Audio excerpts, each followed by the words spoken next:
Hi friends, welcome to the kitchen. Let me take you on my meal prep that I'm doing for the next week. Whole food, plant-based, and oils are also excluded. The advantages of meal prep is of course that you eliminate decision making while preparing your food during the week, and moreover you reduce your time on groceries because your main shopping or grocery shopping happens in the end of the previous week. I am about to return to the gym and I'm focusing on my nutrition and micros and macros. So every meal is going to have some nutritional information. So if you're on the same journey, you can follow along. Speaking of groceries, here you can screenshot the shopping list, and I do live in Dubai, and for me it totaled at around $35.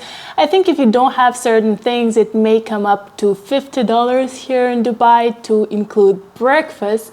However, it's totally worth it and you spend way less time buying snacks throughout the week. This big box is my weekly groceries. I have discovered groceries delivery recently and I've been spoiled in the best way possible. I'm going to use greens in the warm meals for the meal prep, and the rest I'm going to try to eat as fast as possible, mostly in salads and in garnishing. I'm also going to keep some mushrooms aside to use them for some vegan burgers. I need a bit of carrots for the meal prep and I'm going to eat the rest raw. Some eggplants for the ratatouille and tomatoes, of course, part of which I'm going to use in salads throughout the week. I'm so excited.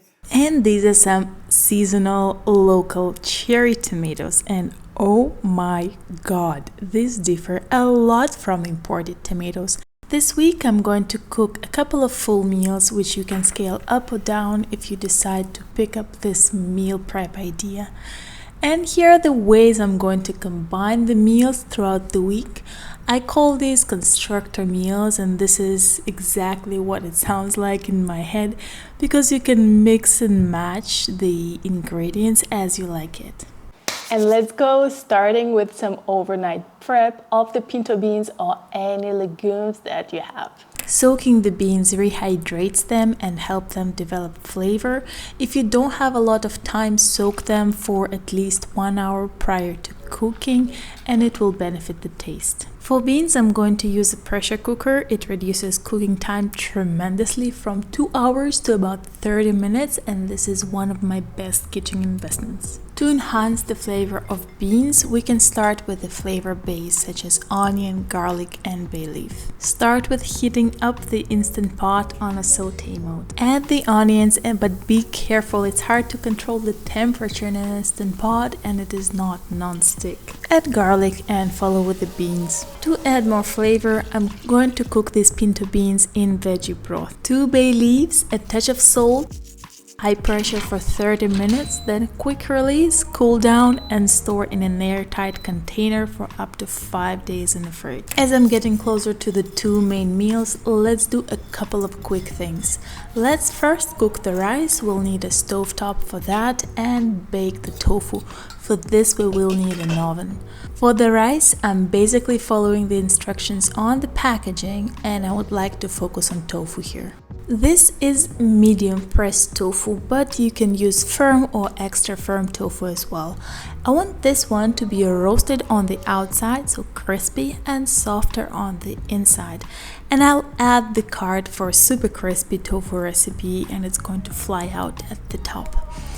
To remove excess liquid, I'm pressing it in between the paper towels, tapping it dry, using a heavy chopping board on top.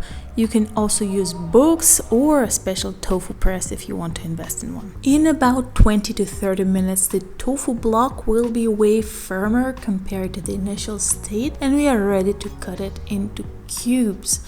Those should be of approximately the same size. I like spicing the tofu up with the beef taco seasoning or this mix for fajitas. I don't know what it is about the spices, but it tastes amazing. Heat up the oven at 190 Celsius, 370 Fahrenheit. Cover the tofu cubes in spices and start arranging them on a baking tray. Tofu, or anything actually, is better roasted when you leave enough space in between the pieces.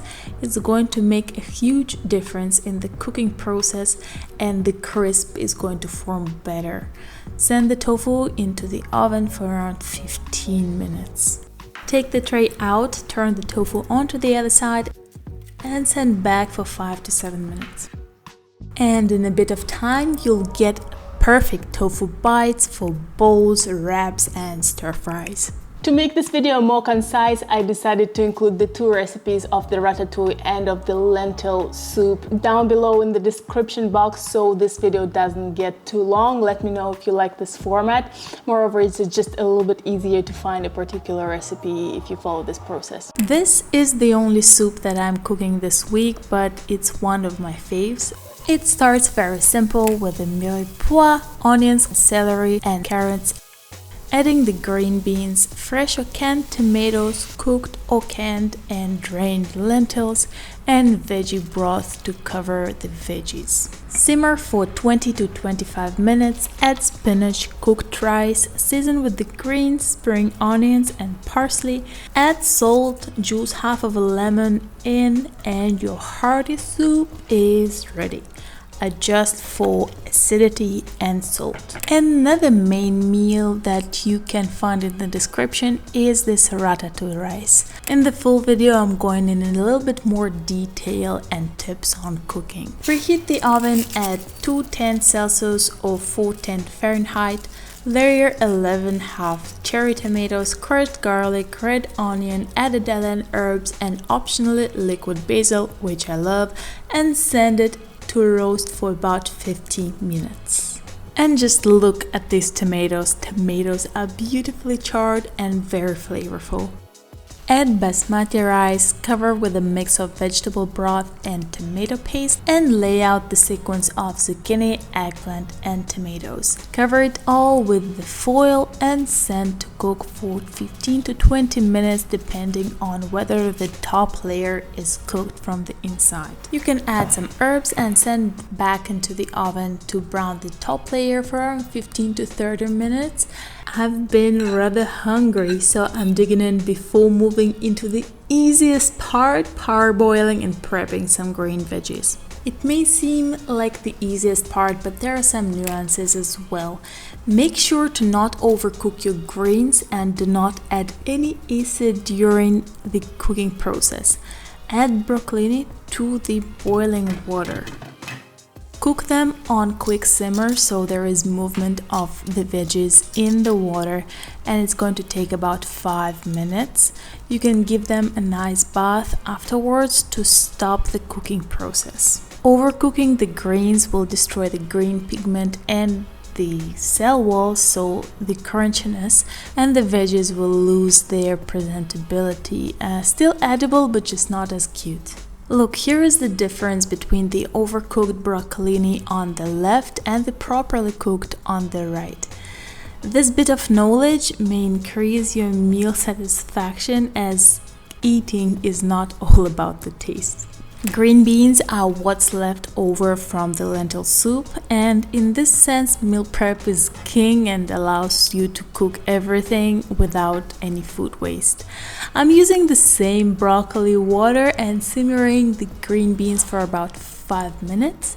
They will make a great addition to quick stir fries as well. All the recipes in this meal prep can be combined together and used as part of lunch or dinner. However, I do prefer my salads and my breakfast to be cooked fresh separately, especially it's very fast. And here you can find some salad recipes which are fresh, crunchy, very filling, help with hunger and as well weight management, and some other high protein vegan recipes can be found right here. And I see you there. Stay safe, enjoy, bye.